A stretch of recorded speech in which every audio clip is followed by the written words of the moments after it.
ለምሳሌ የኢትዮጵያ ኦርቶዶክስ ቤተክርስቲያን ይህን የታድሶ እንቅስቃሴ ብትቀበለው የራሷ ብታደርገው የሁላችንም መነሻ መሰረት ስለሆነች ለሁላችንም ደስታ ነው የሚሆነው። የሬሳ ሳጥናቸውን ጭምር ይዘው ነው የሚመጡት።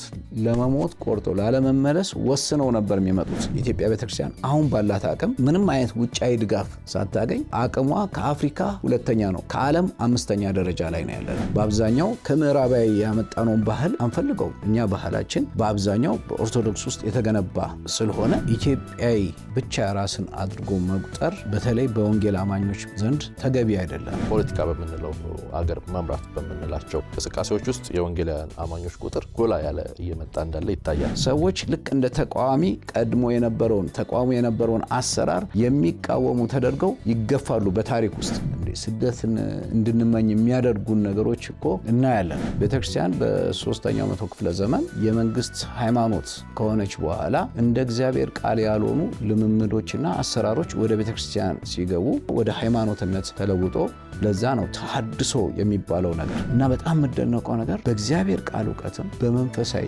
ህይወት ንጽህና ኢትዮጵያኖች በጣም የተሻለ ነገር አለ። 40-60 መስኮት መካከል ከተካተቱ ከተሞች መካከል አንዱ አዲስ አበባ ናት። በወንጌል ካልተነሱ ተብላ ከምትነሳ ኢትዮጵያ ውስጥ ወደ 129 የሆኑ የህዝብ ክፍሎች አሉ። 33 የሚሆነው በወንጌል ፈጽሞ ያልተደረሰ። ብዛታችን እየጨመረ በሄደ ቁጥር በሁሉም የህይወት አቅጣጫዎች በንግዱ ዓለም፣ በፖለቲካው፣ በኢኮኖሚው፣ በማህበራዊ በሁሉም አቅጣጫ ተጽዕኖአችን እየጨመረ ይመጣል። ማርቲን ሉተር ይህን እንቅስቃሴ በሚጀምርበት ጊዜ ከካቶሊክ ውስጥ የመውጣት ፍላጎት ኖሮት አይደለም። የእድገት መጠናችን ጤናማ ነው ወይ የሚል ጥያቄ አንዳንዶች ያነሳሉ። በዓለም ላይ ትልቁ መሳሪያ ፍቅር ነው። ሙሉ ማህበረሰብ ሲቀየር፣ እስር ቤቶች ሲዘጉ፣ ሆስፒታሎች በሽተኛ እስከማይኖር ድረስ ታላቅ የፈውስ ኃይል ሲፈስ በታሪካችን በቅርብ ዘመን ታሪካችን ሁሉ ተመልክተናል። ሙሉ ወንጌል ቤተክርስቲያን የሙሉ ጊዜ አገልጋይ እየላከች ቤተክርስቲያን ተከላ ያካሄደች ነው እዚህ የደረሰችው? በፍጹም። ቤተክርስቲያን መስርቶ በአጭር ጊዜ ውስጥ በሺ የሚቆጠር ሰው ሲሰበሰብ ከየት የመጣ ነው? በጣም ታላላቅ የሆኑ የእግዚአብሔር ሰዎች እንግሊዘኛ ስላወቁ አይደለም ያገለገሉት። ተሐድሶ ወደ እውነት የመመለሻ ጉዞ ነው። ሰላም ጤና ይስጥልን የፕሮግራማችን ተከታታዮች፣ ዘወትር በየሳምንቱ ማክሰኞ ምሽት በኢትዮጵያ ሰዓት አቆጣጠር 2 ሰዓት ላይ በኤክሌሲያ ሚዲያ የሚተላለፍላችሁ እይታ የተሰኘው መርሃ ግብራችን ጀምሯል። እይታ እንደምታውቁት በወንጌላውያን ማዕቀፍ ውስጥ ሆኖ በተለያዩ ሀገር አቀፍ የማህበረሰብ ሃይማኖታዊ እና የተለያዩ የሰላም የአመራር ጉዳዮችን እያነሳ የእንግዶቻችንን እይታ የምንዳስስበት መርሃ ግብር ነው። ባለፉት ተከታታይ ሳምንታት እንደዚሁ ተከታተላችሁ ሀሳባችሁን፣ ምክራችሁን ስላካፈላችሁ እጅግ አድርጌ አመሰግናለሁ። የዚህንም ክፍለ ጊዜ ተከታተላችሁ ስክሪኑ ላይ ባለው አድራሻ እንዲሁም በኮሜንት መስጫው ላይ ሀሳባችሁን፣ ምክራችሁን እንድታካፍሉን አደራ ማለት ፈልጋለሁ።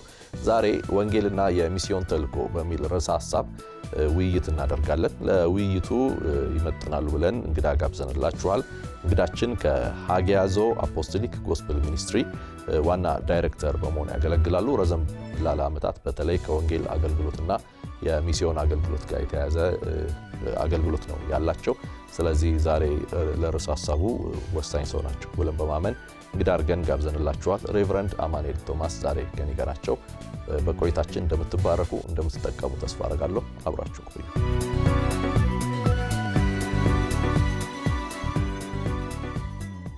ሬቨረንድ እንኳን ደህና መጡ። እንኳን ደህና ቆየኝ። ደስ ብሎኛል ዛሬ እንግዲህ ስለሆነ። አዎ እኔም በዚህ በመገኘቴ በጣም ደስ ብሎኛል። እድሉ ስለሰጠኝ አመሰግናለሁ። በተለይ ዛሬ ወንጌልና የሚስዮን ተልዕኮ ላይ ትኩረት ያደረጉ ቆይታዎች እናደርጋለን። ለዛ እንዲረዳን እንግዳችንንም ሰዎችን ማናቸው ብለው እንዲያውቁ ያክል ስለርሶ በተለይ ደግሞ ስለ ሃጊያዞ አፖስቶሊክ ጎስፕል ሚኒስትሪ ትንሽ ነገር። ሃጊያዞ አፖስቶሊክ ጎስፕል ሚኒስትሪስ ያው ለረጅም ጊዜ በልቤ ውስጥ ቤተክርስቲያን ተካዮችን የማሰልጠን ፍላጎት በውስጤ ነበር። ግን በማርች 25 2018 ላይ ቀጥታ ነው ጌታ የተናገረኝ። ሚስዮናውያንን አሰልጥኜ ወንጌል ፈጽሞ ወዳልደረሰባቸው ቦታዎች ወይም ደግሞ አንሪችድ ፒፕል ግሩፕ ወደሚባሉት ሚስዮናውያንን በማሰልጠን እንድልክ ጌታ ተናግሮኝ ለ4-5 ዓመታት ጊዜ ዝግጅቶችን አድርጌ እና በጉዳዩ ላይ የተጨማሪ ዕውቀትን ለማግኘት ጥረት አድርጌ በምን አይነት ሁኔታ መስራት እንደሚገባኝ ጌታ ሲመራኝ ቆይቶ ከ2 ዓመት በፊት ሚኒስትሪውን በይፋ ካውንስሉ ፍቃድ በማውጣት ስራ ጀምረናል። ጥቂት ተማሪዎችን ተቀብለን ላለፉት 2 ዓመታት ሁለንተናዊ የሆነ ስልጠና ስንሰጥ ቆይተናል። በሙያ በመንፈሳዊ ትምህርት እንደገና ደግሞ የአካዳሚክ የሆነ ትምህርቶችን በአጠቃላይ አንድን ሚስዮናዊ ዝግጁ የሚያደርጉ ነገሮችን በሙሉ በመስራት እያሰለጠንን አሁን እነኛ ልጆች የሙያ ስልጠና ላይ ነው ያሉት ሰላም የሙያ ማሰልጠኛ ውስጥ እና በቅርቡ ከጥቂት ወራት በኋላ ወደ ሚሽን ይለቀቃሉ ማለት ነው። ውይይታችንን ለመጀመር በተለይ ወንጌል ምንድነው የሚለውን ዳሶ መነሳት ተገቢ ይመስለኛልና ወንጌል ስንል ምን ማለታችን ነው የሚለውን አንሳ። ኦኬ እንግዲህ ወንጌል እውነት ነው ብሎ ለመቀበል እስከሚያዳግት ድረስ እጅግ መልካም የሆነ ዜና ማለት ነው። እንግዲህ ዓለማችን የሰው ልጅ ከተፈጠረ ከጥቂት ጊዜ በኋላ በአዳም ምክንያት እግዚአብሔር ገዢ ሆኖ በዚች ምድር ላይ እንዲቀመጥ ያስቀመጠው ሰው ያንን ስልጣኑን የመግዛት የመምራት የማስተዳደር ስልጣኑን ለሰይጣን አሳልፎ በሰጠው ጊዜ ዓለማችን በጨለማ አገዛዝ ስር ወደቀች እና እግዚአብሔር ግን የፍቅር አምላክ ስለሆነ ገና ዓለም ሳይፈጠር ጀምሮ የታረደ በግ ተብሎ የሚጠራው ጌታ ኢየሱስ ክርስቶስ የዛሬ 2000 ዓመት ወደዚህ ምድር በመምጣት የዕዳችንን በመክፈል ያ የተወሰደብንን በሙሉ በሰይጣን ምክንያት በአዳም ውድቀት ምክንያት የተወሰደብንን በሙሉ ምላሹን ሰጥቷል፣ ከፍሏል። አሁን ይሄ ወንጌል ይህንን የምስራች ሰዎች በሚሰሙበት ጊዜ ከድቅድቅ ጨለማ ወደሚደነቅ ብርሃን በመምጣት እግዚአብሔር በዘላለም ውስጥ ያሰበለትን የሰውን ልጅ የክብር ሕይወትና ከእግዚአብሔር ጋር ደግሞ ለዘላለም አብረን እንድንኖር የሚያደርገን ፈጽሞ እኛ ያለፋንበት ያልደከምንበት ጥረት ያላደረግንበት የእግዚአብሔር ታላቅ ስጦታ ነው። ይሄ የምስራች የምንለው ወንጌል ለምሳሌ በተለያዩ ሰዎች ይጠቀሳል። ይሄ መልእክት ሊኖረው ይገባል፣ ይሄ መልእክት ሊኖረው ይገባል የሚል በተቋም ደረጃ ለምሳሌ ቤተ እምነት ያላቸው ወይም በክርስቲያን በሚለው አውድ ውስጥ ያሉ ተቋማትን መካከል ይሄው ሐሳብ ስለሚነሳ ወንጌል ሊይዛቸው የሚገቡ አንኳር መሰረታዊ ቁልፍ መልእክቶች አያስፈልጉትም ወይ የሚል ሐሳብ ይነሳልና የወንጌል መሰረታዊ ቁልፍ ነገሮች ወይም መልእክቶች ምንድናቸው? ምንን መያዝ ይገባል? የምስራቹ ቃል በክርስቶስ ኢየሱስ የተፈጸመልን ነገር ማስተላለፍ ነው፣ ማብሰር ነው። ተከፍሎልሃል፣ ተደርጎልሃል ነው። ብዙ ጊዜ ወንጌል መልእክቱ ይዘቱ የምስራች ሲባል አሁን አንድ ሰው መጥቶ ፓስተር የምስራች ሲልህ የምትጠብቀው አንድ መልካም የሆነ ነገር እንደምትሰማ ወደ አንተ እንደሚመጣ ነው። ስለዚህ ወንጌል የሚነግረን ነገር ምንድነው? ሰዎች ሁላችንም በኃጢአት እስራት ስር የነበርነን ሞትን፣ ፍርሃትን፣ በሽታን፣ እርግማንን ነው ከአዳም የተቀበልነው። በክርስቶስ ኢየሱስ የመስቀል ስራ የምትክነት ስራ እኛ ሊፈረድብን የሚገባውን ፍርድ እሱ ወስዶልን ከእግዚአብሔር ተለይተን የነበርነው ሰዎች ወደ እግዚአብሔር የተመለስንበት ስራ ነው ወንጌል። ያንን ሰዎች ሰምተው ልባቸውን ከፍተው የኢየሱስን አዳኝነትና ጌታን ሲቀበሉ ወደ ዘላለም ሕይወት ይገባሉ። በዚህ ምድርም ላይ የማይነጥፍ ሰላምና እረፍት ውስጥ ይገባሉ ማለት ነው። ስለዚህ መልእክቱ ሁል ጊዜ መሆን ያለበት የምስራች ነው፣ መልካም ዜና ነው። የወንጌል ኃይልን ማንሳት ይቻል ከሆነ እሱን ዳሰን ወደ ጉዳያችን ለመግባት ምክንያቱም እነዚህ ነገሮች የምናነሳው በተለያየ ቦታ ላይ ሆነው የሚመለከቱን ሰዎች ሊኖሩ ይችላሉና ወንጌልና የሚስዮን ተልእኮ ስንል ምን እያሉ ነው የሚለውን ሐሳብ ከመያዝ አንጻር ነውና የወንጌል ኃይልን ብናነሳ ወንጌል ኃይሉ ምንድነው? ምንስ ማድረግ ይችላል የሚሉ ጉዳዮች። ወንጌል የእግዚአብሔር ኃይል ነው። ሰውን ፈጽሞ ሊወጣበት ከማይችለው ነገር ውስጥ አውጥቶ ነፃ የማድረግ አቅም ያለው ድንጋይ የሆነውን ልብ አውጥቶ የሥጋ ልብ ለእግዚአብሔር እሺ የሚል የሚታዘዝ እግዚአብሔርን መስማት የሚችል ከእግዚአብሔር ጋር ህብረት ማድረግ የሚችል ማንነትን የሚያጎናጽፍ ነው። ስለዚህ ሌላው ፍቅር ነው። የእግዚአብሔር ፍቅር የሚገለጥበት እና በዓለም ላይ ትልቁ መሳሪያ ፍቅር ነው። እግዚአብሔር ያንን ፍቅሩን ወደ ሰው ልጅ ህይወት ውስጥ የሚያስተላልፍበት መንገድ ነው ይሄ ነው የእግዚአብሔር ኃይል ነው የምንለው ወንጌል። አሁን ከነገሩኝ አንፃር ከግለሰብ እስከ ማህበረሰብ ለውጥ ማምጣት የሚችል ኃይል ማለት እንችላለን። እንግዲህ የዓለማችንን ታሪክ ዞር ብሎ መመልከት ነው። ወንጌል በገባባቸው ቦታዎች በሙሉ የዓለም ታሪክ ሲቀየር፣ የዓለም አስተሳሰብ፣ አናኗር፣ ኢኮኖሚ ሁለንተናዊ የሆነ ለውጥ ነው ወንጌል የሚያመጣው።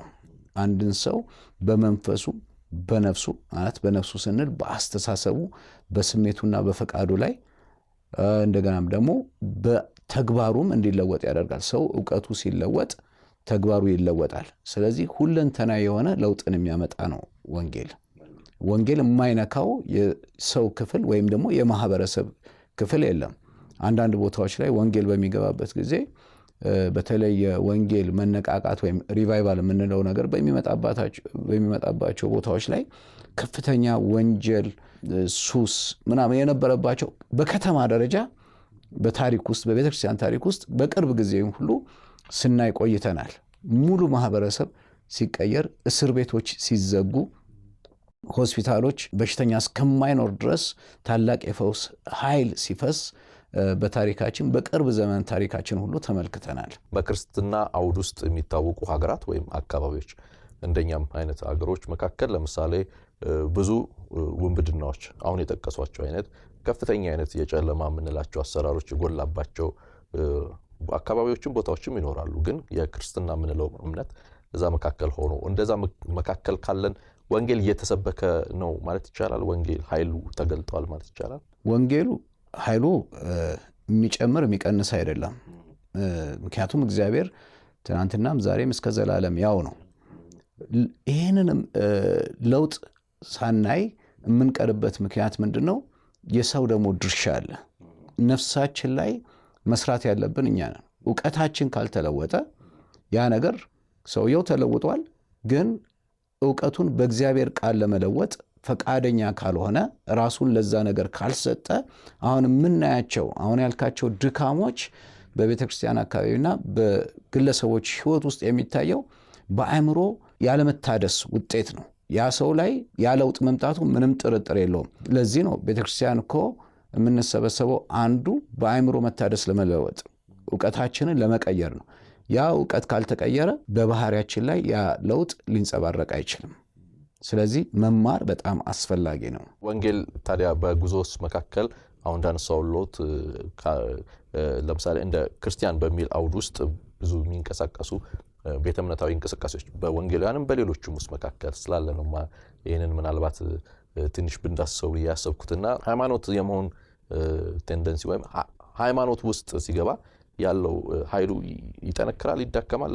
ምናልባት አንዳንድ ቦታዎች ላይ ሃይማኖት ስለሆነ ሃይማኖት የምንለው እምነት የሚለውን እንዳልሆነ ተመልካቾች እንዲገነዘቡ በአጽንኦት እየሰጠው ሪሊጅን የሚለውን ከመያዝ አንጻር ነውና ኃይሉ በዛ ውስጥ ይዳከማል ወይስ ይጠነክራል? እሱንስ ማየት ያስፈልጋል። ተቋማዊ ይዘት እየያዘ የቤተክርስቲያንን ታሪክ ስንመለከት ቤተክርስቲያን በ3ኛው መቶ ክፍለ ዘመን የመንግስት ሃይማኖት ከሆነች በኋላ እንደ እግዚአብሔር ቃል ያልሆኑ ልምምዶችና አሰራሮች ወደ ቤተክርስቲያን ሲገቡ ያንን የእምነትን እያዳከመ ግን ስርዓታዊ ነገሮችን በመፈጸምና ሰዎች በዛ ውስጥ ያገኙትን ክብርና ቦታ ለማስጠበቅ ሲሉ የወንጌልን እውነት ወደ መሸፈን ይሄዳሉ። ይሄ እንግዲህ በ15ኛው ክፍለ ዘመን የፕሮቴስታንት እንቅስቃሴን የፈጠረው ነገር የወንጌሉ አቅም ማጣት ሳይሆን መዳፈኑ በሰው ስርዓት፣ በሰው አደራረግ፣ በሰው ልምምድ ስለተተካ ወደ ሃይማኖትነት ተለውጦ ለዛ ነው ተሐድሶ የሚባለው ነገር በሁሉ ስፍራ አሁንም በተለያዩ የእምነት ተቋሞች ውስጥ ተሐድሶ የሆነ ቡድን አይደለም። ተሐድሶ ወደ እውነት የመመለሻ ጉዞ ነው። የተዳፈኑ ነገሮችን ለማውጣት የአስተሳሰብን ለውጥ ወደ እውነት የመመለስ ሂደት ነው ተሐድሶ። ስለዚህ በፕሮቴስታንትም በካቶሊክም በኦርቶዶክስም በሁሉም ክርስትናን ስም የያዙ ተቋሞች ውስጥ ሁል ጊዜ ተሐድሶ መፈራት ያለበት ጉዳይ አይደለም። ተሐድሶ ከለቀቅነው መስመር ወደ ለቀቅነው መስመር ተመልሰን የምንገባበት አካሄድ ስለሆነ ወደ እውነተኛው ወደ መጽሐፍ ቅዱሳዊ እውነት መመለስ ሁል ጊዜ ይሄ ካቶሊክን ወይም ደግሞ የቆዩትን የክርስትና ሃይማኖቶች ብቻ የሚመለከት ሳይሆን አሁንም ለእኛም ያስፈልገናል። ተሐድሶ ሁል ጊዜ ወደ እውነቱ ወደ እግዚአብሔር ቃል እውነት መመለስ አስበን ልናደርገው የሆነ ብዙ ጊዜ ምንድነው የሚሆነው? ሰዎች ልክ እንደ ተቃዋሚ ቀድሞ የነበረውን አሰራር የሚቃወሙ ተደርገው ይገፋሉ በታሪክ ውስጥ። ለምሳሌ ማርቲን ሉተር ይህን እንቅስቃሴ በሚጀምርበት ጊዜ ከካቶሊክ ውስጥ የመውጣት ፍላጎት ኖሮት አይደለም። መስመራችንን ስተናል፣ ወደ እግዚአብሔር ቃል እንመለስ የሚል ጥያቄ ነው ያቀረበው እንጂ እኔ ሌላ ተቋም እመሰርታለሁ የሚል ፍላጎት ኖሮት አይደለም። ተገፍቶ ተገዶ የሆነው ነገር ነው። አሁንም የምናየው በሁሉም ተቋሞች ውስጥ ያንን ጥያቄ የሚያነሱ ሰዎች፣ የመመለስን ጥያቄ የሚያነሱ ሰዎች ተቀባይነት አግኝቶ በጋራ ከመለወጥ ይልቅ ተገፍተው ይሄዱና እንደገና ሌላ ተጨማሪ ተቋሞችን ወደ ማቋቋም፣ እነኛም ተቋሞች ደግሞ ከተቋቋሙ በኋላ ከተወሰነ ሂደት በኋላ ወደ ስርዓትና ወደ ተቋማዊ ግንባታ ላይ ትኩረት ሲያደርጉ መንፈሳዊውን ነገር ይጥሉታል። ይሄ ግን ሁል ጊዜ ሰው ልብ ብሎ ሊያደርገው የሚገባ በግል ህይወትም ጭምር የተሐድሶ ህይወት በጣም አስፈላጊ ነው። ልክ እንዳሉት በተለያዩ ተቋማት ለምሳሌ እንደ ኢትዮጵያ ኦርቶዶክስ ተዋሕዶ ቤተክርስቲያን ተሐድሶ እንቅስቃሴ ያላቸው ሰዎች አሉ። ለምሳሌ በካቶሊካዊት ቤተክርስቲያን ውስጥ ደግሞ ካሪዝማቲክ እንቅስቃሴ የሚያራምዱ ሰዎች አሉና ብዙ ጊዜ ተሐድሶ የሚለው ቃል እነሱ አካባቢ ጎላ ይላል። ወንጌላውያን ወንጌል ይዘዋል ተብሎ ስለሚታመንና እንደርሶ ንግግር ግን የትኛውም ተቋም የሚል ሐሳብ እና ግለሰባዊም ነው ስላሉኝ ወንጌላውያን ተሐድሶ የሚያስፈልገን ይመስሎታል? አዎ፣ ምንድነው ወንጌላውያን ብዙ ጊዜ ለምሳሌ ሪቫይቫል ብትል ሁሉም ሰው ደስተኛ ይሆናል። መነቃቃቱን ሁሉም ሰው ይፈልጋል። ከሪቫይቫል በፊት ግን ተሐድሶ መቅደም አለበት። የቱ ጋ ነው አካሄዳችንን ከመንፈሳዊ ነገር ስርዓታዊ የሆነው? በሐዋርያት ዘመን ይሄ ተግዳሮት መጥቶባቸው ነበር። መጽሐፍ ቅዱሳችንን ሁል ጊዜ ማጣቀሻ አድርገን መነሻ አድርገን ብንመለከት ይህን ለማድረግ አንቸገርም። ለምሳሌ በሐዋርያት ሥራ ምዕራፍ 6 ላይ ሐዋርያቶችን ወደዛ ወደ መዳፈን ሊወስድ የሚችል አደጋ ተከስቶ ነበር። ለምን? አስተዳደራዊ ጥያቄ ተነስቶ ነበር። ከግሪክ የመጡ አማኞች በምግብ ክፍፍል ላይ ጉዳት ደርሶባቸዋል የሚል ተቃውሞ ሐዋርያቶችን ከመንፈሳዊ ነገር ወጥተው ወደ አስተዳደራዊ ስራ እንዲገቡና ትኩረታቸውን እዛ ላይ እንዲያደርጉ የሚጋብዝ ሁኔታ ተፈጥሮ ነበር።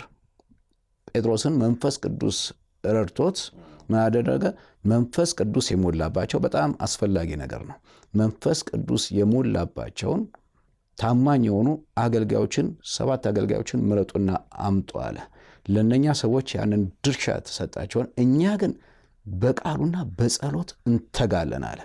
ስለዚህ ቤተክርስቲያን ሁል ጊዜ በቃሉና በጸሎት እንዳትተጋ የሚያደርጓቸው ተቋማዊ አስተዳደራዊ ነገሮች ወደ ምን ይወስዳሉ? ስርዓቶችን ወደ መገንባትና መንፈሳዊውን ነገር ወደ መልቀቅ እንድንሄድ ያደርገናል። ትኩረታችንን አንድ ጥሩ የተነሳ ወጣት የእግዚአብሔር መንፈስ በኃይለኛ ሁኔታ እየተጠቀመበት እንቅስቃሴ ይጀምራል።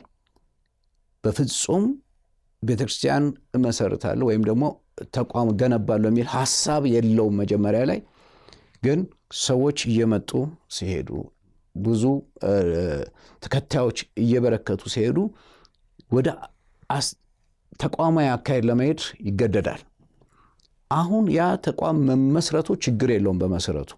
ግን የዛን ወጣት መሪ ትኩረት የሚወስድበት ከሆነ ያ መንፈሳዊውን ነገር እየጎዳው ይሄዳል። ስለዚህ ይሄ ሁል ጊዜ ሊፈጠር የሚችል ነገር ስለሆነ እንደነ ጴጥሮስ መንቃት ያስፈልጋል። ከኛ በቃሉና በጸሎት እንተጋለን። ይሄንን ደግሞ ኃላፊነት ሊወጡ ሁለቱም አብሮ መሄድ ያለባቸው። ተቋማዊ ስርዓትም ያስፈልጋል፣ አሰራር አደራረግ ያስፈልጋል። ግን መንፈሳዊ ነገር እየተዳከመ መሆን የለበትም። ተሐድሶ የሚባለው ወደዛ ወደ መንፈሳዊ ነገር ተመልሶ ለመምጣት ፈቃደኝነትን ነው የሚጠይቀው። ሁሉም ተቋማት ካቶሊክም፣ ኦርቶዶክስም፣ ፕሮቴስታንትም ይሄንን ሁሉ ጊዜ ዋናው ለምሳሌ የኢትዮጵያ ኦርቶዶክስ ቤተክርስቲያን ይህን የተሃድሶ እንቅስቃሴ ብትቀበለው የራሷ ብታደርገው የሁላችንም መነሻ መሰረት ስለሆነች ለሁላችንም ደስታ ነው የሚሆነው። በአብዛኛው ከምዕራባዊ ያመጣነውን ባህል አንፈልገውም። እኛ ባህላችን በአብዛኛው በኦርቶዶክስ ውስጥ የተገነባ ስለሆነ ያንን ብናየው ለሁላችንም ደስታና ለቤተ ክርስቲያኗም ክብር ነው። ስለዚህ የትኛውም ፕሮቴስታንቱም ጋር ስንመጣ፣ ወንጌል አማኞችን ጋር ስንመጣ ትኩረታችን ወንጌልን ከወንጌል ላይ ከመንፈሳዊ ነገር ላይ እንድናነሳ የሚያደርጉን ነገሮች በሙሉ አሸንፈን ወደዛ መመለስ አለብን። ስለዚህ ሁላችንም ተሃድሶ ያስፈልገናል። ወንጌልና የሚስዮን ተልእኮ ላይ ነው የምናነሳውና ወንጌል የምስራች ነው የሚል ሐሳብ ሰጥተውኛል። በዛ መካከል የኃጢአት ስርየት፣ የዘላለም ሕይወት፣ ከእግዚአብሔር ጋር ያለ ፍቅር፣ እነዚህ መልእክቶች መካተት አለባቸው የሚል ሐሳቦችን አንስተውልናል። ወደ ሚስዮን እንምጣ። ሚስዮን ተልእኮ ጋርና ሚስዮን ስንል ምን ማለታችን ነው? ሚስዮናውያንን ስለምንዳስስ እንግዲህ ሚስዮን ከታላቁ ተልእኮ የሚመነጭ ነው። ጌታ ኢየሱስ ክርስቶስ ወደ ዓለም ሂዱ፣ ወንጌልን ለፍጥረት ሁሉ ስበኩ፣ እያስተማራችሁ ደግሞ ደቀ መዛሙርት አድርጓቸው። ስለዚህ ሚስዮን የሚለው ትኩረት የሚያደርገው ሂዱ የሚለው ላይ ነው። ሂዱ እንግዲህ በኢየሩሳሌም፣ በሰማሪያ፣ በኢየሩሳሌም እስከ ምድር ዳርቻ ሂዱ ነው ያለው። ስለዚህ አሁን ወንጌል ሁል ጊዜ ምን መሆን አለበት? ድንበር ተሻጋሪ መሆን አለበት። ስለዚህ ሚስዮን የሚለው በተለይ በዚህ ዘመን ትልቁ ትኩረቱ ድንበር ዘለል የሆነ ተልእኮን፣ የወንጌል ተልእኮ ይዞ መሄድን የሚያሳይ ነው። ሚስዮን የፈረንጅ ወይም ደግሞ ለነጮች ለምዕራባውያን የተሰጠ ሳይሆን ለቤተ ክርስቲያን የተሰጠ ነው። ሂዱ ተብለናል። ሚስዮን ማለት ያ ነው፣ መሄድን፣ ድንበር ተሻግሮ መሄድን ነው የሚያሳየን። ድንበር ተሻግሮ መሄድን ሲሉ ተቋማዊ ወይስ ግለሰባዊ የሚሉ ጥያቄዎች ይኖሩት ይሆን? ሁለንተናዊ ነው። ኢየሱስ ሁላችንን ምን ያዘዘን? ቤተ ክርስቲያን እንደ ተቋም ግን ደግሞ የሚላክ ሰው ከሌለ እንዴት መሄድ ይቻላል? ስለዚህ 4 ነገሮችን በመስራት ይጠይቃል። አንደኛ ሞቢላይዜሽን፣ ማንቀሳቀስ፣ ማስተናበር ይሉታል አሁን በሚስዮን ቋንቋ። ይሄንን የሚያስተምሩ የሚቀሰቅሱ ሰዎች ያስፈልጋሉ። ለዚህ የሚጸልዩ ሰዎች ያስፈልጋሉ። እንደገናም ደግሞ የሚልኩ ሰዎች በገንዘባቸውም በማሰልጠንም የሚልኩ ሰዎች ሊኖሩ ይገባል። የሚላኩ ሰዎች ደግሞ ሊኖሩ ይገባል። ስለዚህ ሁለንተናዊ እንቅስቃሴ ነው ሚስዮን። ምናልባት በስልጠና መካከል እናንተ ቅድም መግቢያ ላይ አንስተነዋል፣ ሚስዮኖችን በማሰልጠን የምታደርጉት እንቅስቃሴ አለና ግለሰባዊም ተቋማዊም ነው ካልን በየትኛውም ቦታ ላይ ወንጌሉ ደግሞ ሂዱ ያለው ለሁላችን የተሰጠ ተልእኮ እንደመሆኑ አንጻር በስልጠና ወቅት የሚነሱ ሀሳቦችን ማንሳት እንችላለን ወይ? ይህንን የማነሳው በተለያየ ዓለም ላይ በተለያየ ሁኔታ ውስጥ ሆኖ የሚያደምጡን ሰዎች ሊኖሩ ይችላሉ እና ባላቸው ሙያ ወይም የወንጌል መረዳት ውስጥ ይህንን ማድረግ ይችሉ ይሆን ወይ የሚል ሀሳብ ስላለኝ ነው። ትክክል ነው። ምንድነው መደረግ ያለበት? ቤተክርስቲያን በመጀመሪያ ደረጃ ፎከሷን፣ ትኩረቷን፣ ዋና ስራዋ ይሄንን መሆን ሚስዮናዊ መሆን አለባት። ቤተክርስቲያን የቤተክርስቲያን ትልቁ ተፈጥሯ ሚስዮናዊነት ነው። እንግዲህ በሐዋርያት ሥራ በተለይ ከምዕራፍ 13 ጀምሮ በምንመለከትበት ጊዜ የጳውሎስን የወንጌል ጉዞዎች እንመለከታለን። ያ በጣም ዋነኛ ምሳሌያችን ነው። ስለዚህ በሁሉም አቅጣጫ መሰማራት አንድ ክርስቲያን አሁን ካልኳቸው በአንድ ውስጥ የግድ የተወሰኑ አሁን ሚስዮናውያን ሲባል የምናስበው አእምሯችን ውስጥ የሚመጣው ከሩቅ ሀገር የመጣ ገንዘብ ወይም ሙያ የሆነ ነገር ይዞ የመጣን ሰው ነው የምናስበው። እኛ ሁላችንም ሚስዮናውያን ልብ ሊኖረን ይገባል። ምን ማለት ነው? በዓለማችን ላይ ምን ያህል ሰዎች ዛሬ ወንጌልን አልሰሙም? ጌታ ኢየሱስ በዮሐንስ ማቴዎስ ወንጌል ምዕራፍ 24 ቁጥር 14 ላይ ስለ መጨረሻው ዘመን ሲናገር ይህ የመንግስት ወንጌል በሁሉም ቋንቋዎች በሁሉም ብሔሮች ይሰበካል ብሎናል። ኢየሱስ ከመምጣቱ በፊት ይሄ ነገር መፈጸም አለበት። ወንጌል ያመነ ሰው በሙሉ ጌታ ኢየሱስን የሕይወቱ ጌታና አዳኝ አድርጎ ከተቀበለበት ጊዜ ጀምሮ በዚህ ጉዳይ ውስጥ ተሳትፎ ማድረግ አለበት። ለዚህ ጉዳይ ለሚላኩ ሚስዮናውያንና ለሚስዮን ስራ የሚጸልዩ ሰዎች መኖር አለባቸው። ዕውቀታቸውን፣ ገንዘባቸውን፣ ጉልበታቸውን መስጠት የሚገባቸው ሰዎች አሉ። ማሰልጠን የሚገባ ማስተማር የሚገባቸው ሰዎች አሉ። በገንዘባቸው መደገፍ ያለባቸው ሰዎች አሉ። ወደዛ ስፍራ ደግሞ መሄድ ያለባቸው ሰዎች አሉ። የሚሄዱት ሰዎች ሙሉ በሙሉ በዛ ሙያዊ ስልጠና የሚስዮናዊነት ስልጠና የሚወስዱ ሰዎች ደግሞ ሊኖሩ ይገባል። ከዛ በተጨማሪ ደግሞ ብዙ አይነት መንገዶች አሉ። ወደ 30 አካባቢ ከ30 በላይ የሚሆኑ የሚስዮን ስራ የሚሰራባቸው መንገዶች አሉ። ለምሳሌ አንድ ባለ ሀብት ዛሬ ወንጌል ያልደረሰባቸው ቦታዎች በኋላ እንመጣበታለን። በጣም ሚስዮናዊ ተብለህ ለመግባት ፈቃድ የሚሰጥ ቦታዎች አይደሉም። ወደዛ ቦታ ግን ለመሄድ ለምሳሌ አንዱ ባለ ሀብትነት በጣም ጠቃሚ ነው። ያ ሰው እዛ ስፍራ ሄዶ እየነገደ የንግድ ስራውን እየሰራ የሚስዮናዊነት ስራን መፈጸም ይችላል። ወይም ደግሞ በሱ ስር የሚሰሩ ሰዎችን ሚስዮናዊ ሆነው እንዲሄዱ በማድረግ ለመግባት አስቸጋሪ የሆኑ ቦታዎች ላይ መግባት እንድንችል ያደርገናል። የጉልበት ስራ፣ የሙያ ስራ ወይም ደግሞ በአካዳሚክ በኢንጂነሪንግ በሕክምና ሙያ ሊሆን ይችላል። በተለያየ ሙያ ደግሞ ስራ አግኝተው ወደ እነኛ ቦታዎች የሚሄዱ ሰዎች የሚስዮንን ስራ መስራት ይችላሉ። በጣም በብዙ አይነት መንገድ ኢንቮልቭ ማድረግ ወይም ደግሞ የሚሽን ስራ ላይ መሳተፍ ይቻላል። በርከት ባሉ ዘርፎች የሚስዮን አገልግሎት መስጠት ይቻላል የሚለውን ሀሳብ ካነሱልኝ ታሪካዊ ዳራዎችን መመልከት ከተቻለ ብዬ አስባለሁ። ምክንያቱም በተለይ የዚህ የወንጌላውያን እንቅስቃሴው ወደ 100 ዓመት ሄደን ብንመለከት ከሚስዮን እንቅስቃሴ ጋር የተገናኘ ነውና ታሪካዊ ዳራዎችን ብንመለከት በኢትዮጵያ የሚስዮናን እንቅስቃሴ ምን ይመስል ነበር? እንዴት አገልግሎታቸው እንደተስፋፋ ብናነሳ እንግዲህ ከ100 ዓመት በፊት ወደ ኢትዮጵያ የወንጌልን መልእክት ይዘው የመጡ ሚስዮናውያን በቀላሉ አይደለም የመጡት። እንግዲህ ከ200 ዓመት ጀምሮ በአጠቃላይ አፍሪካ ውስጥ የነበረውን እንቅስቃሴ ስንመለከት በዛን ሰዓት ምዕራባውያኖቹ ከአውሮፓና ከአሜሪካ የሚመጡ ሚስዮናውያን ነበሩ። እነኛ ሰዎች እንዴት ነበር የሚመጡት የሚለውን ማየት በጣም ተገቢ ነው። ብዙዎቹ በዛን ሰዓት እነኚህ ወንጌል ያልደረሰባቸው የአፍሪካ ሀገሮች ምንድን ነው የሚያስፈልጋቸው የሚለውን ነገር አጥንተዋል። የዛን ጊዜ እንግዲህ ቴክኖሎጂ አልነበረም፣ መብራት አልነበረም፣ መንገድ አልነበረም፣ ሕክምና አልነበረም። በጣም በከፍተኛ መስዋዕትነት ነበር የሚመጡት።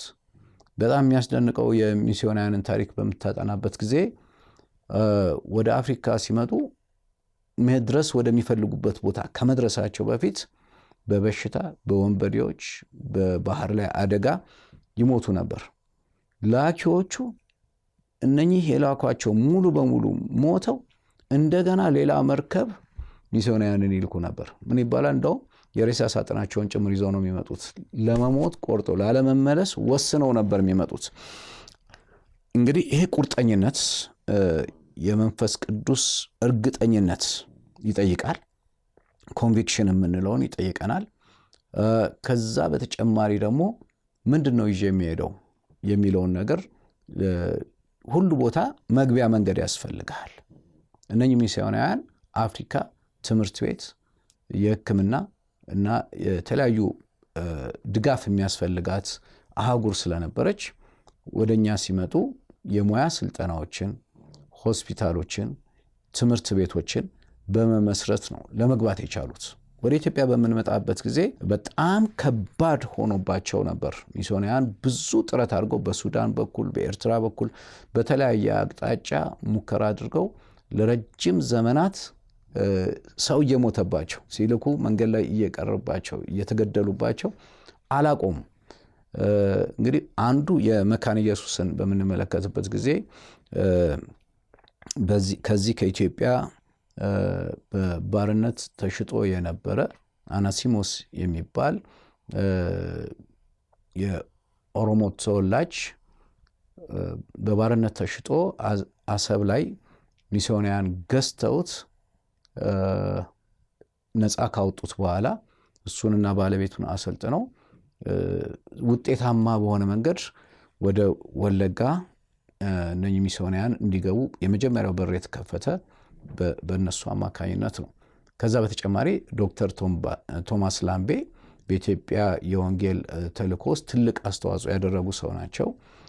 የሕክምና ሙያን ነው ይዘው የመጡት እና መጀመሪያ ወለጋ ውስጥ፣ ከዛ በኋላ እሳቸው ናቸው እንደማስታውሰው ታሪኩን ወደ ደቡብም በመሄድ እንቅስቃሴውን የጀመሩት እና የኢትዮጵያን የሚስዮን ታሪክ ስንመለከት በጣም የሚያስደንቀኝ ነው። እነኚህ ሚስዮናውያን መጥተው ገና ጥቂት አሁን ለምሳሌ የቃለ ሕይወትን ታሪክ በምንወስድበት ጊዜ ወላይታ ውስጥ እነኚህ ሚስዮናውያን ወደ 60 የሚሆኑ ሰዎችን አስተምረው ካጠመቁ በኋላ ምን ይሆናል? የጣሊያን ወረራ ይመጣል እና የዛን ጊዜ እነኛ ሚስዮናውያን ከሀገር እንዲወጡ ይደረጋል። 60 ሰው ነበር። ከ5 ዓመት በኋላ ሚስዮናውያን ጣሊያን ከወጣ በኋላ ተመልሶ ሲመጡ እነኚህ ሰዎች ወደ ከ60 ሺህ በላይ ሆኖ የጠበቋቸው እና የኢትዮጵያ ለየት የሚያደርገው ብዙ እጅ ያለበት ማለት አንችልም። ሚስዮናዊ ዘሮቹን ዘርተዋል ሚስዮናውያን፣ ግን እድገቱ በጣም የሚያስደንቅ ነው።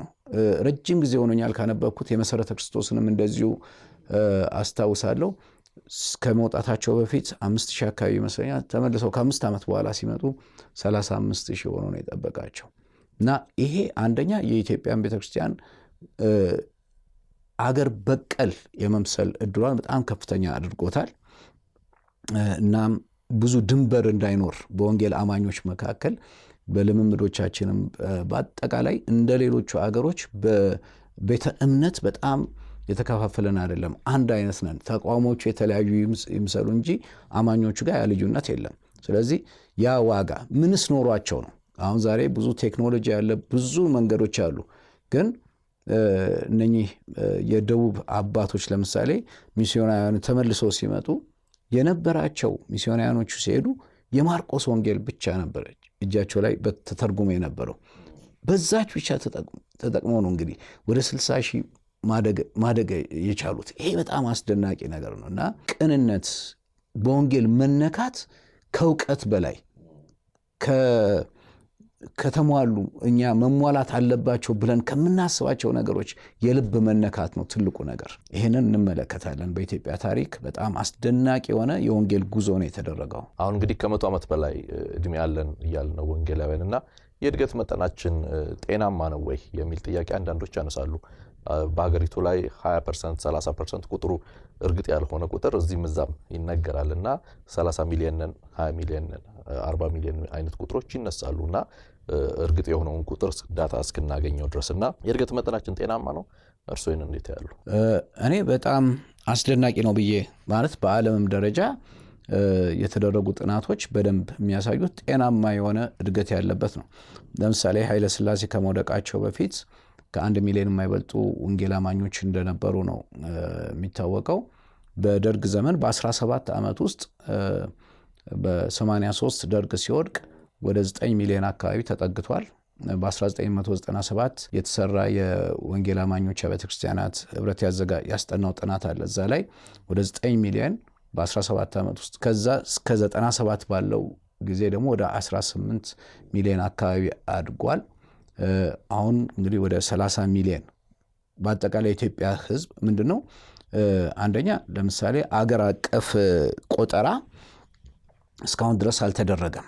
ያ ቆጠራ በጣም ወሳኝ ነው፣ ይህንንም ትክክለኛ መረጃ ለማግኘት። ግን ካልኩሌት ታደርገው ትችላለህ፣ ሊሰላ ይችላል። አሁን የኢትዮጵያ ህዝብ ብዛት 130 ሚሊዮን ደርሷል። ከዚህ ውስጥ ወደ 30 ሚሊዮን የሚሆነው ወንጌል አማኝ ነው ተብሎ ይገመታል። ወደ 18% አካባቢ ከ18 እስከ 20% ወንጌል አማኞች በምድራችን ላይ አሉ። ስለዚህ እድገቱ ላይ ጥርጥር የለውም። ግን ያው ያንን በሚገባ ምናልባት ሊነሳ የሚችለው ነገር ምን ያህል ደቀ መዝሙር አድርገናል የሚለው ብቻውን አይደለም። ወንጌልን ስበኩ አይደለም ያለን ኢየሱስ። ወንጌልን ስበኩ ብቻ ብሎ አላቆመም። ደቀ መዝሙር አድርጉ። ልክ መምህሩን የሚመስሉ ሰዎች፣ ያንን ስራ የሚያስቀጥሉ ሰዎች እንድናፈራ ነው የተጠየቅነው። እሱ ላይ በእርግጥ በደንብ እንደገና ቤተክርስቲያን ቆም ብላ ልትሰራ ይገባታል። በ17 ዓመት ውስጥ 9 ሚሊዮን ያክል መድረስ ከተቻለ በቀጣዩ እንግዲህ 30 ዓመት ያክል ጉዞ ይመስለኛል።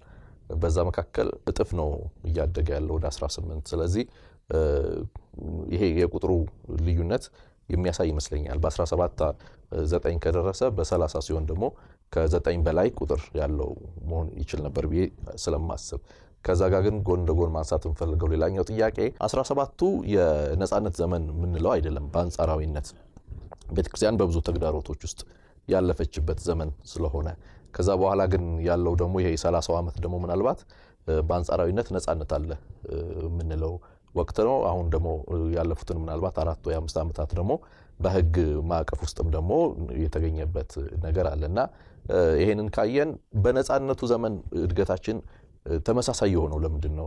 በዛ በተግዳሮቱ ወቅት 9 አድገን አሁንም በነጻነቱ ወቅት 9 ብቻ ያክል ለምን አደግን የሚለው ማየት ይቻል ይሆን? እኔ ሁሉ ጊዜ መልካሙን ጎን ማየት ጥሩ ነው ብዬ አስባለሁ። ጥሩ እድገት ነው። ከዓለም አቀፍ ደረጃ ሲታይ በጣም ጥሩ የወንጌል እድገት ያለባት ቤተክርስቲያን ነች የኢትዮጵያ ቤተክርስቲያን። ይሄንን ማድነቅ በጣም ተገቢ ነው። ግን እንግዲህ ቅድም ያልኩት ነገር ነው። ስለ ተሐድሶ ስንናገር ታስታውስ ከሆነ አንዱ ያልነው ነገር ምንድን ነው? ትኩረታችን ተቋም፣ አስተዳዳራዊ ነገሮች እየበዙ ሲሄዱ ቤተክርስቲያን ስደት ላይ አንዳንድ ጊዜ እኔም እጋራዋለሁ። ይሄንን ስደትን እንድንመኝ የሚያደርጉን ነገሮች እኮ እናያለን። በስደቱ ዘመን ስለምንም አይነት ተቋም የነበሩትም ተቋሞች ተዘግተዋል። ቤት ለቤት የሚደረግ ነበር። በነገራችን ላይ እኔ አሁንም በተለይ ይሄንን ያልተደረሰውን በወንጌል ያልተደረሰውን ህዝብ ለመድረስ በጣም ምርጥ አማራጭ ነው ብዬ የማስበው ተቋማዊ ያልሆነው ቤት ለቤት የሚደረግ የወንጌል ስርጭት ለኢትዮጵያ ቤተክርስቲያን ትልቁን አስተዋጽኦ ያደረገው እሱ ነው። ለምንድን ነው? ተቋማዊ በሚሆንበት ጊዜ የቤተክርስቲያን ፖለቲካውም እርስ በርሱ መገፋፋቱም ተቋም ከሌለ የሚያገፋፋን የሚያፎካክረን ነገር ስለማይኖር ያ ጥቅም ነበር ስደቱ። ግን የሚያስፈልገው ቆም ብሎ ማስተዋል ነው። ይሄንን ተቋም እግዚአብሔር ሲሰጠን በዋነኝነት እኮ የሰጠን የሱን ተልእኮ ለመፈጸም ነው። የኢትዮጵያ ቤተክርስቲያን ተግዳሮት ብዙ ሰዎች እንደሚሉት ከዛ ያለፈ ውጫዊ ተግዳሮት አለብን። በጣም በከፍተኛ ሁኔታ እየተንቀሳቀሰ ያለ ሌላ ሐሳብ ወደ ወንጌላውያን አማኞች ጋር ግን በምትመጣበት ጊዜ ከልምምዶች አስተምሮ እየተባለ ብዙ ጊዜ እንደ ዋነኛ የኢትዮጵያ ቤተክርስቲያን ተግዳሮት ተደርጎ ይነሳል። እኔ በሱ አልስማማ። እነኚህ ተግዳሮቶች ሊኖሩ ይችላሉ። ግን ይህን ያህል ከሱ ውጭ የሚያሰጋን የበለጠ ነገር የለም ወይ የሚለውን አለመስማቴ ይደንቀኛል። ብዙ ጊዜ ሲነሱ አስተምሮ፣ ልምምድ ምናምን ነው። እነኛ ሊወገዱ የሚገባቸው ናቸው። የሁላችንም አቋም ነው። ግን ከሱ የበለጠ ሌላ ከውጭ ከፍተኛ ተግዳሮት አለ። እሱን ለመቋቋም መያያዝ፣ የጋራ እቅድ፣ የጋራ እጅ ለእጅ ተያይዞ የምንሰራቸው ወንጌል ላይ ፎከስ ልናደርግባቸው የሚገቡ ነገሮች አሉ። ስለዚህ በተወሰነ ደረጃ ከዚህ የበለጠ የማደግ እድል ነበረን፣ ግን ያንን አልሰራንም። ወደ ትኩረታችን ወደ ተቋማዊነት ላይ በጣም እያተኮረ ስለመጣ ይመስለኛል ያንን መስራት ያልቻልነው። በወንጌል እንቅስቃሴ ውስጥ ለምሳሌ ቤተክርስቲያን ትኩረት ከምታደርግባቸው የኢትዮጵያ ቤተክርስቲያን አንዱ የጀማ ወንጌል አገልግሎቶች ናቸው። ኮንፈረንሶች በጣም ብዙ ቦታ ይደረጋሉ። ይሄ ደግሞ በሁሉም ቤተ እምነቶች በወንጌላውያን ማዕቀፍ ውስጥ ያሉ ሁሉም ቤተ እምነቶች ሜን ላይን የምንላቸው ቀደምት ቤተ እምነቶችም ይሁኑ አዳዲሶቹ ኢመርጂንግ የምንላቸው ቤተ እምነቶች ሁለቱም የሚያደርጉት ነገር ነውና የሚስዮን እንቅስቃሴ ከመደበኛ ወንጌል አገልግሎት ምን አሁን ከጀማ ምንለው የወንጌል አገልግሎት የተሻለ የሚያደርገው ምንድነው? ሁለተኛው ጥያቄ ደግሞ ቤተክርስቲያን ከሚስዮናዊነት ይልቅ የጀማው ላይ ተኮረች ሊሆን ይችላል። ምናልባት የእድገት መጠኗ አሁን በምንለው መጠን ይሆነው። አንድ ኦስዋልድ የሚባል ሰው ምን አለ? አንድ ጊዜ የመስማት እድል ያልገጠመው ሰው እያለ ሌላው ሰው ሁለት ጊዜ መስማቱ ትክክል አይደለም ብሎ ይናገራል። እና ሚስዮናዊነት የሚስዮን ስራ ዋና ትኩረቱ ያልሰሙ ሰዎች ላይ ነው። በተለይ 1974 በአውሮፓውያን አቆጣጠር የተደረገው የሚስዮናውያን ወይም ደግሞ የዓለም አብያተ ክርስቲያናት ወንጌል አማኞች አብያተ ክርስቲያናት ያደረጉት ስብሰባ የሉዚያና ሙቭመንት በመባል የሚታወቀው የዛሬ 50 ዓመት አካባቢ ነው። በጣም ትልቅ እንቅስቃሴ ተጀምሯል። ትኩረቱ ወንጌል ፈጽሞ ያልሰሙት ላይ አንሪች ፒፕል ግሩፕ የሚባል እንቅስቃሴ ተጀምሯል። እንግዲህ በዓለማችን ላይ ወደ 17350 የሚሆኑ የህዝብ ክፍሎች አሉ። ከነኚህ ውስጥ 7200 በላይ የሚሆኑት እስካሁን አንድም ጊዜ ወንጌልን የመስማት እድል ያልጋጠማቸው ሰዎች በዓለማችን ላይ ከ3.5 ቢሊዮን በላይ የሆኑ ሰዎች ፈጽሞ ወንጌልን የመስማት እድል ያልገጠማቸው አሉ። እነኚህ ሰዎች ከዓለማችን ህዝብ ውስጥ ወደ 43% የሚሆነው ነው። ኢትዮጵያ ውስጥ ወደ 129 የሆኑ የህዝብ ክፍሎች አሉ። 33 የሚሆነው በወንጌል ፈጽሞ ያልተደረሰ ነው።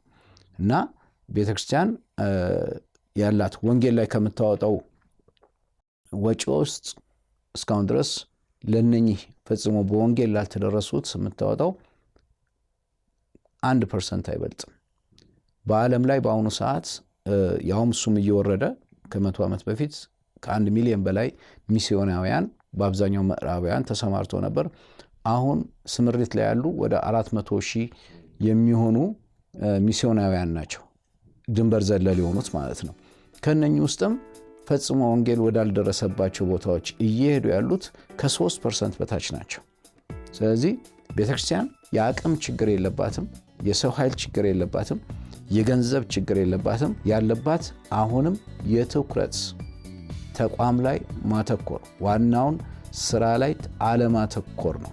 ስለዚህ ይሄንን ከጠቅላላው በኢቭን በአገር ውስጥ እንኳን በምናደርጋቸው ከጀማ ስብከት በላይ ለምሳሌ የጀማ ስብከት በየቀኑ እያደረግ 100,000 የሚይዝ ስታዲየም ውስጥ በየቀኑ የጀማ ስብከት እያደረግ ወደ 20,000 የሚሆኑ ሰዎች ወንጌልን ቢሰሙና ጌታን ቢቀበሉ ከሺህ ምናምን ዓመት በላይ ፈጅባል የዓለምን 8 ቢሊዮን ህዝብ ለመድረስ።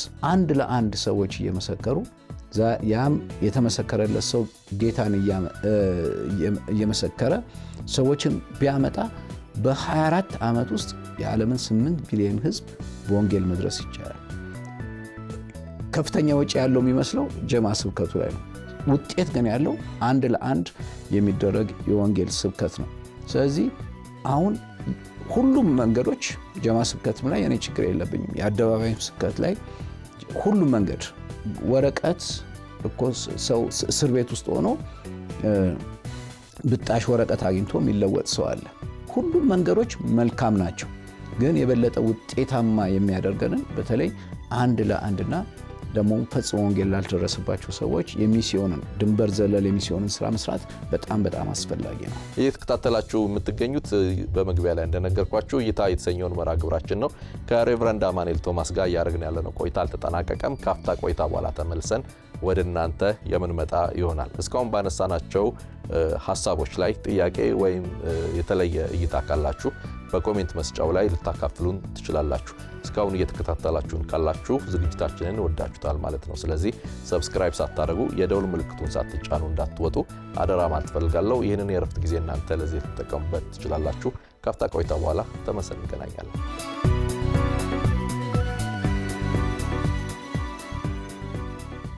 አንዳንድ ሰዎች ሲናገሩ የጀማ ወንጌል ስብከቶቻችንም ራሳቸው ትኩረት የሚያደርጉት ለኛው ለራሳችን ላመንን ሰዎች ነው።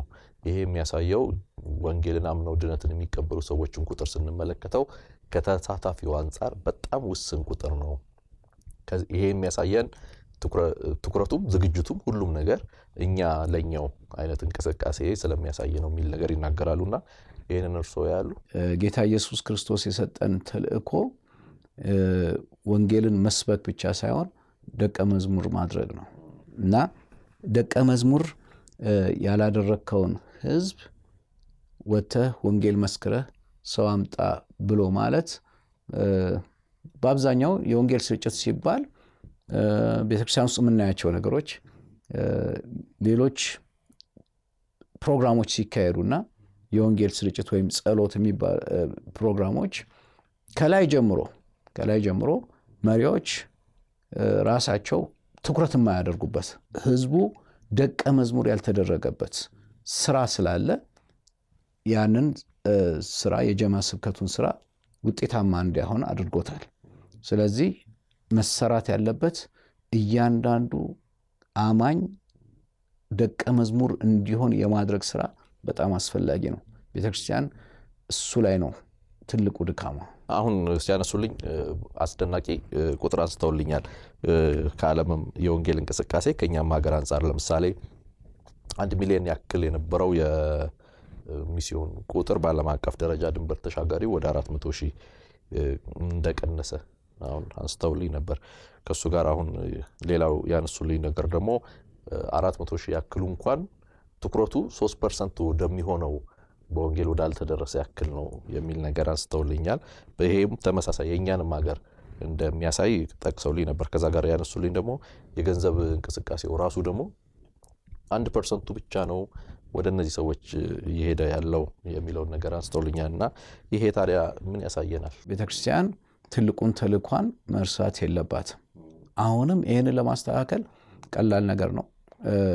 በመጀመሪያ ደረጃ በአብዛኛው የቤተክርስቲያን መሪዎች በዓለም አቀፍ የሆነው የሚስዮን እንቅስቃሴ ላይ ብዙ ግንዛቤ የላቸውም። ትኩረታችን ሁሉ ጊዜ እዛው ተቋም ውስጥ ነው። ዓለም አቀፍ የሆነው ወንጌል ዓለም አቀፍ ነው። ከአጥቢያ መውጣት አለብን። ከተቋም ወጥተን የኢየሱስ ክርስቶስ ተልእኮ እንደሆነ በመረዳት እዛ ማዶም ያለው የኔ ኃላፊነት ነው የሚል ስሜት ሊኖረን ይገባል። ስለዚህ ቤተክርስቲያን አሁን ለምሳሌ ወደ ኢትዮጵያ ስንመጣ ድንበር ዘለል የሆነ የሚስዮን ተልእኮ የሚሰሩ አብያተ ክርስቲያናት በጣም ጥቂት ናቸው። መጀመሪያ ቃለ ሕይወትና መካነ ኢየሱስ ግንባር ቀደም ቢሆኑ ባለፈው 20 ምናምን 30 ዓመት አካባቢ ከመቶዎች ያልዘለለ ስራ ነው የተሰራው፣ ግን ሊበረታታ የሚገባው ነው። እሱንም ማየት ጥሩ ነው። ሌላው የነበረን ቅድም ለምሳሌ ከ1 ሚሊዮን ወደ 400,000 ወረደ ስንል ምዕራባውያን በራሳቸው ዛሬ ሚስዮናውያን የሚያስፈልጋቸው ደረጃ ላይ ከወንጌል የራቁበት ሁኔታ ነው ያለው። አሁን ወንጌል ወዴት መጥቷል? ወደ ደቡባዊ ምስራቅ ከላቲን አሜሪካ ጀምሮ እስከ እስያ ድረስ ያለው ላይ ነው ወንጌል በከፍተኛ ደረጃ እንቅስቃሴ አፍሪካን ጨምሮ። ስለዚህ አሁን መላክ የሚጠበቅባቸው የደቡብ አሜሪካ፣ የአፍሪካ፣ የኢስያ ቤተክርስቲያኖች ናቸው። ወንጌላውያንን ሚስዮናውያንን መላክ የሚጠበቅባቸው። አብዛኛው አስተሳሰባችን ላይ የምዕራባውያን ስራ እንደሆነ አድርገን አሁን እንኳን በአብዛኛው የሚስዮን ስራ ላይ የተሰሩ ያሉ ተቋሞች የምትመለከት ምዕራባውያንን የመደገፍ አዝማሚያ ይታያል። እኔ አቅሙ አለን ብዬ ነው የማምነው። ለምሳሌ ኢትዮጵያ ቤተክርስቲያን አሁን ባላት አቅም ምንም አይነት ውጫዊ ድጋፍ ሳታገኝ አቅሟ ከአፍሪካ ሁለተኛ ነው ድንበር ዘለል ሚስዮናውያንን የመላክ፣ ከዓለም 5ኛ ደረጃ ላይ ነው ያለነው።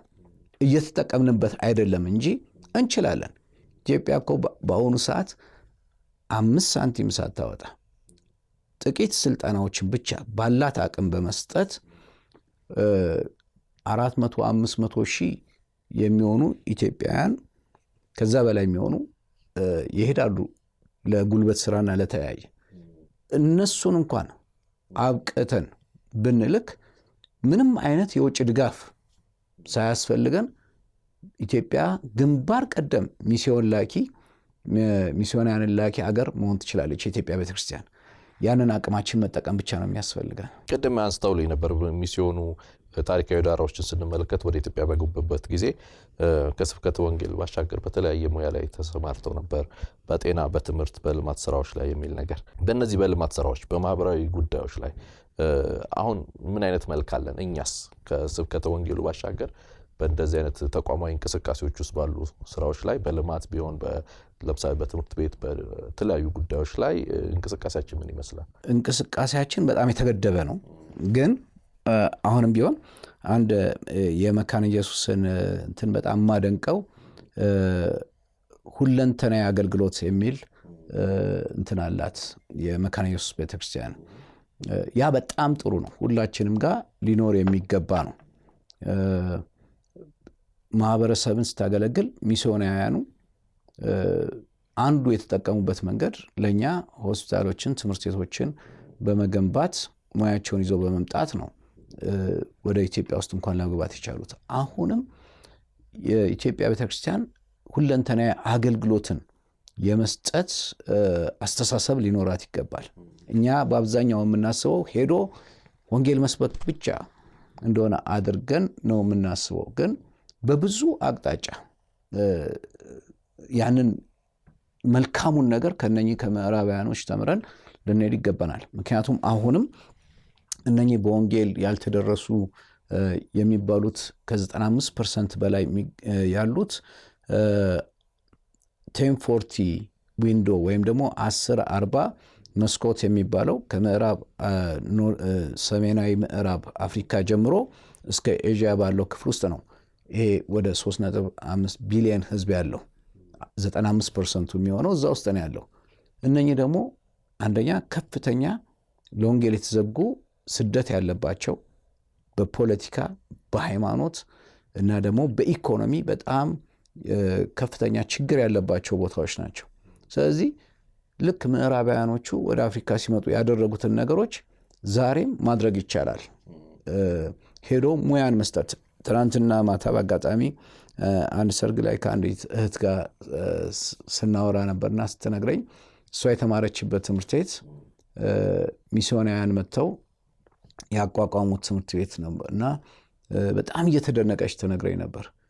ይገርማል፣ አትክልት ይኮተኩታሉ፣ ግቢ ያጸዳሉ፣ ይህን ያደርጋሉ እያለች እየተገረመች። ለምን ሰው ሲሰጥ ሁለንተናውን ነው መስጠት ያለበት።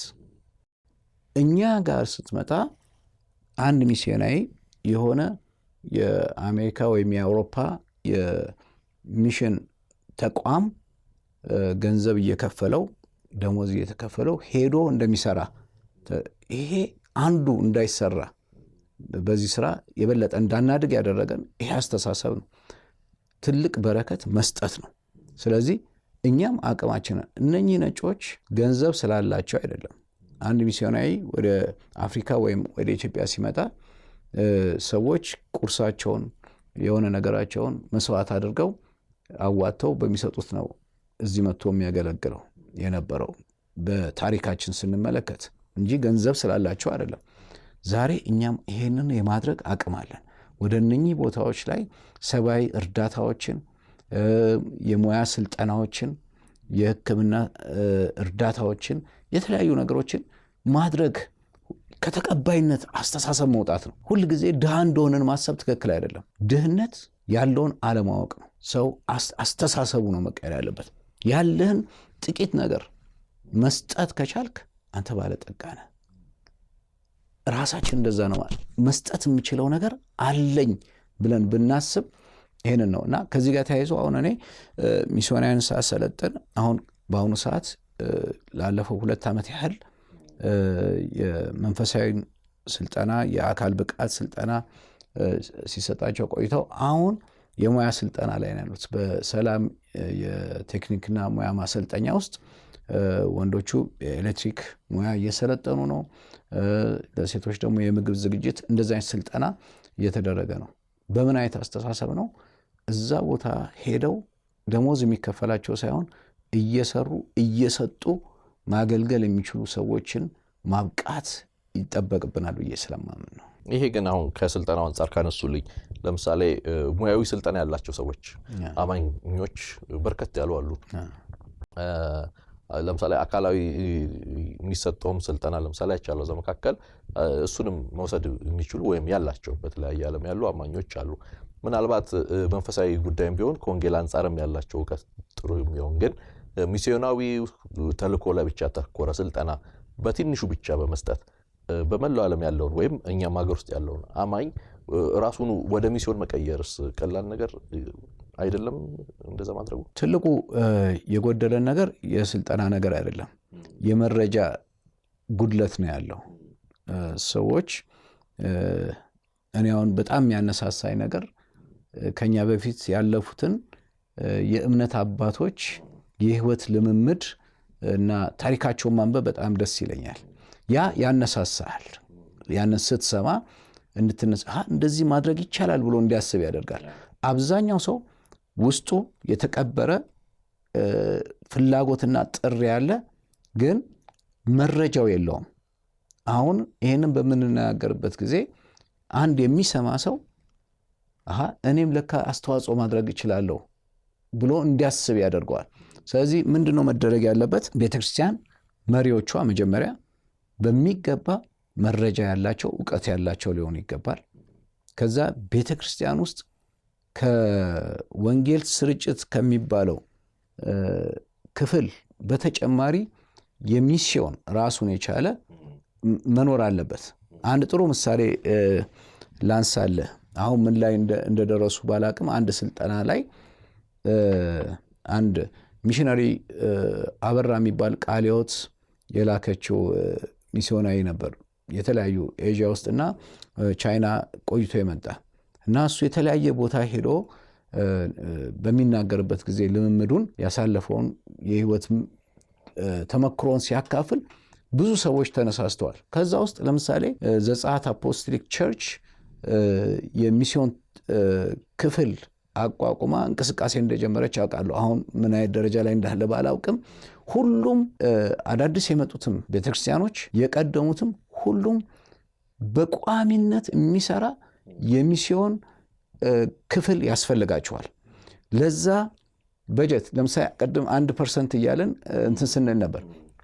ኦኬ ከአሁን ሰዓት ጀምሮ ለሚስዮን ስራ ቤተክርስቲያን ከምታገኘው በጀት ላይ 10% በጀት እናደርጋለን ተብሎ ከዚህ ቢጀመር በቂ አይደለም። እስቲ ግን እንደው ለመነሳት ሁሉም ቤተ እምነቶች እና ቤተክርስቲያናቶች ይሄንን ቢያደርጉ በአጭር ጊዜ ውስጥ ኢትዮጵያ በዓለም ግንባር ቀደም ሚስዮን ላኪ ቤተክርስቲያን ትሆናለች።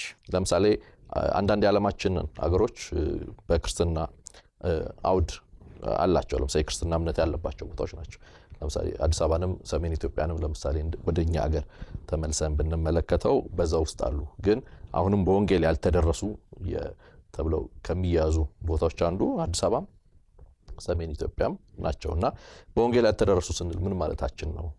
በወንጌል ያልተደረሱ ወይም ደግሞ አንሪችድ ፒፕል ግሩፕ የሚባሉት ቅድም በዓለማችን ላይ ከ17350 በላይ አሉ። ከ7200 በላይ የሚሆኑት በወንጌል ያልተደረሱ ወይም ደግሞ አንሪች ተብሎ የሚጠሩ ናቸው ብለናል። አንሪች ተብሎ የሚጠሩት ወይም ያልተደረሱ በወንጌል ያልተደረሱ ብለን እንመድባቸው ከ2% በታች ወንጌል አማኞች ያሉበት ስፍራ በወንጌል ያልተደረሰ ተብሎ ይመደባል።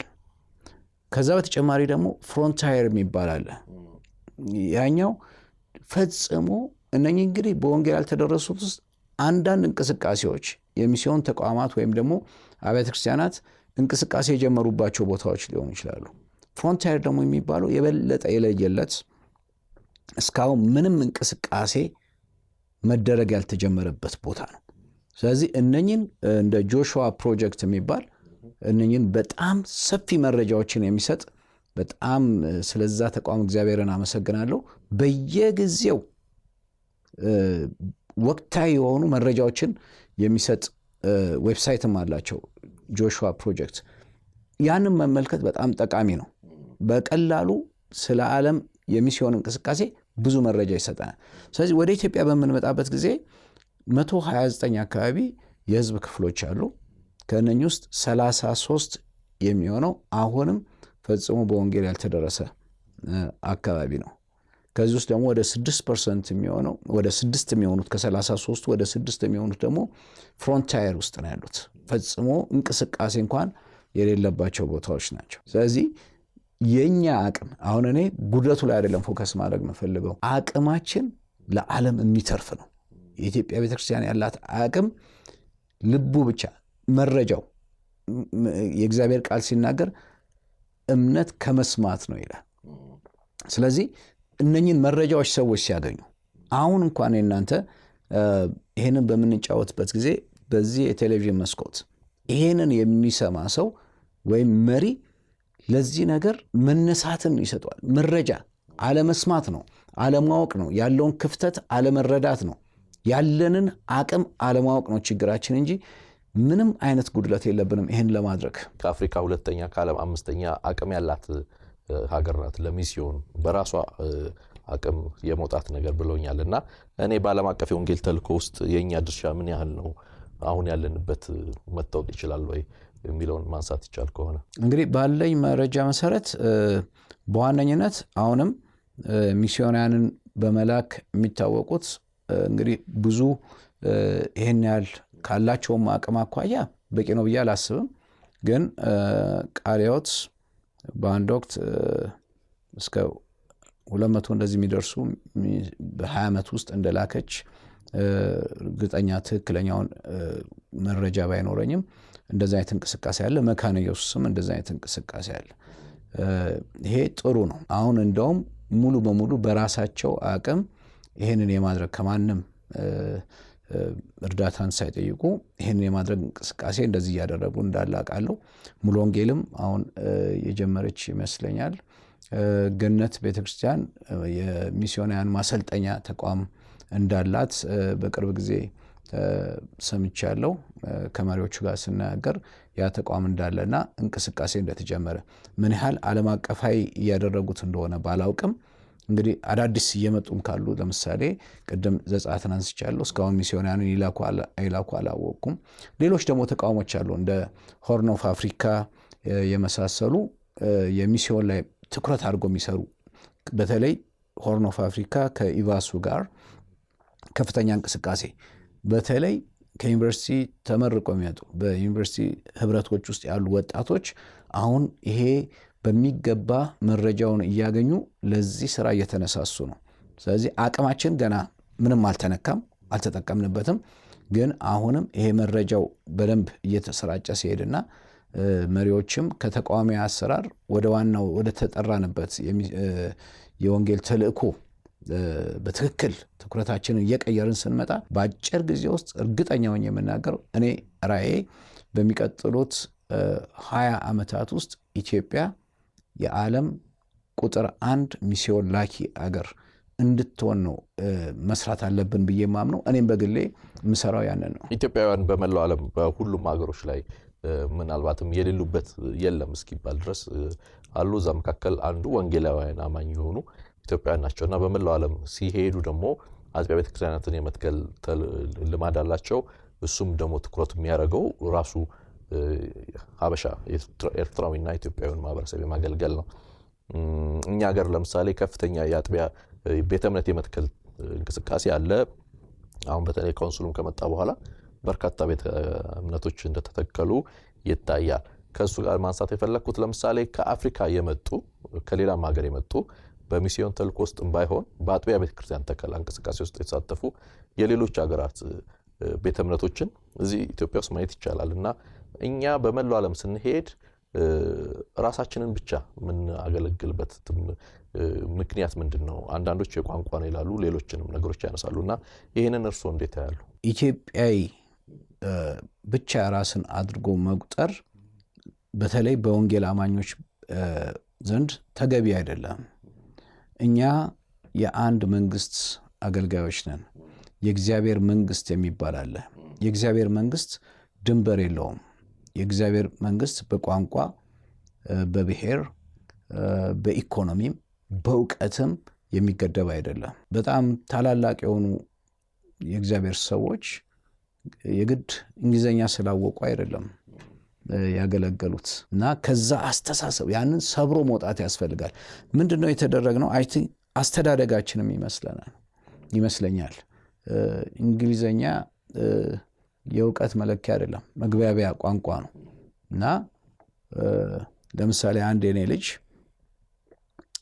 ወደ አረብ ሀገር ሄዳ ነበር። ከገጠር ስትመጣ አማርኛም አታውቅም ነበር፣ ኦሮምኛ ነበር ብቻ የምትናገረው። እኛ ጋር ስትመጣ አማርኛ መናገር ጀመረች። ከዛ የተወሰነ ዓመት እኛ ጋር ከቆየች በኋላ ወደ ሊባኖስ ሄዳ መስራት ጀመረች እና አሁን 6 ዓመት ቆይታ ስትመጣ ስሰማ ትደነቃለሁ። ከነኛ ቤተሰቦቿ ጋር እዛ ስትሰራ ከነበረበት ቤተሰብ ጋር አረብኛ፣ ፈረንሳይኛንም እየጨመረች በደንብ ትናገራለች እና ቋንቋ የእውቀት መለኪያ አይደለም። ኢትዮጵያኖች እኔ በጣም ግራ የሚገባኝ ነገር ወደ ውጭም ስንሄድ የራሳችን ከእንጀራ እንወጣም፣ እንደገና ደግሞ እርስ በርሳችን ብቻ ደግሞ ተሰባስበንም እኮ ጥሩ አንድነት ቢኖረን ጥሩ ነበር።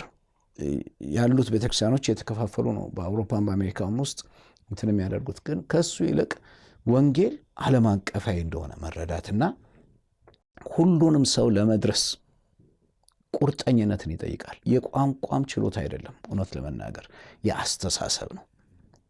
እኛ ያደግንበት ማህበረሰብ አንዱ በራስ መተማመን የሚለውን ነገር እንዳናዳብር ያደረገን አስተዳደግ ነው። ከልጅነታችን ጀምሮ ስንባል የኖርነው ነው።